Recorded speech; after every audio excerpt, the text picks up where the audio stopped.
Welcome back to my channel. இன்றைக்கி நம்ம என்ன பார்க்க போகிறோன்னா, ஒரு பூண்டு குழம்பு. ரொம்ப ஈஸியான ஒரு ரெசிபி. இதில் வந்து நீங்கள் ஒரு 4-5 பொருள் மட்டுமே வச்சு கொஞ்சம் நேரத்தில் செஞ்சிட முடியும். வாங்க இதை எப்படி செய்கிறதுன்னு பார்க்கலாம்.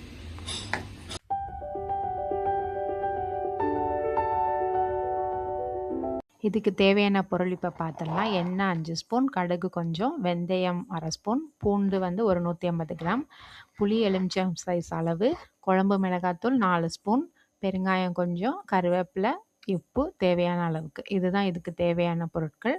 இதை வச்சு நம்ம சிம்பிளாக எப்படி செய்கிறதுன்னு பார்க்கலாம். இப்போ ஃபஸ்ட் வந்து பூண்டை வந்து இந்த மாதிரி உரித்து வச்சுக்கோங்க. கொஞ்சம் பூண்டை வந்து இந்த மாதிரி தட்டி வச்சுக்கோங்க. ஒரு 4-5 பூண்டு மட்டும் எடுத்து, மற்றபடி கருவேப்பிலை. இப்போது புளியை வந்து தண்ணியில் ஊற வச்சு அதை கரைச்சி வச்சுக்கோங்க.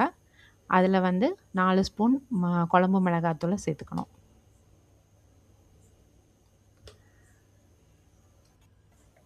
மிளகாத்தூள் வந்து சேர்த்துட்டு இதை வந்து கட்டி இல்லாமல் கரைச்சிக்கணும். இது கூடயே நம்ம வந்து உப்பும் கருவேப்பிலையும் சேர்த்துக்கலாம். தேவையான அளவுக்கு உப்பு போட்டுக்கலாம். நெக்ஸ்ட் வந்து கருவேப்பிலை. இதையும் வந்து நம்ம கொஞ்சம் அப்படியே கிள்ளி போட்டுக்கணும்.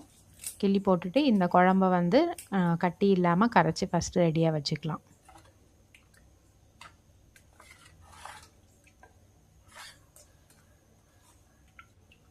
கொஞ்சம் வந்து தண்ணியாகவே வந்து கரைச்சிக்கோங்க.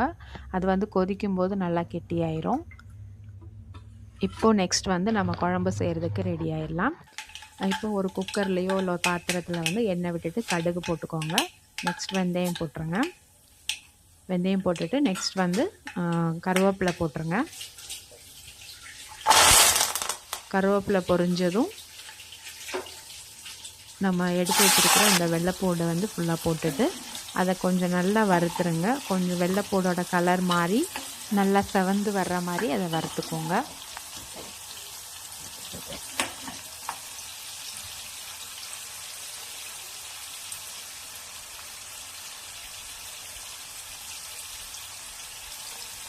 நெக்ஸ்ட் இது கூட கொஞ்சமாக பெருங்காயத்தூள் போட்டுக்கலாம்.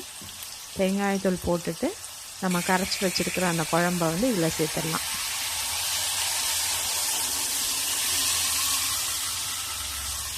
இந்த டைமில் நீங்கள் வந்து உப்பு காரமெல்லாம் பார்த்துக்கோங்க. உப்பு கம்மியாக இருந்தால் போட்டுக்கலாம். சப்போஸ் உங்களுக்கு காரம் பத்தலைன்னா கொஞ்சமாக மிளகாத்தூள் சேர்த்துக்கலாம்.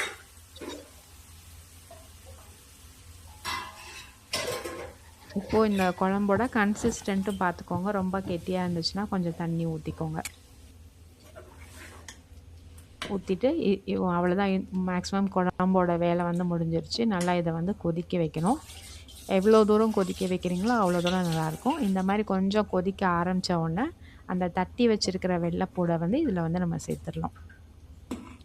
அது வந்து ஒரு அந்த ரா வெள்ளைப்பூடை அப்படி சேர்க்கும்போது ஒரு ஸ்மெல் வந்து நல்லாயிருக்கும் அதுக்கு.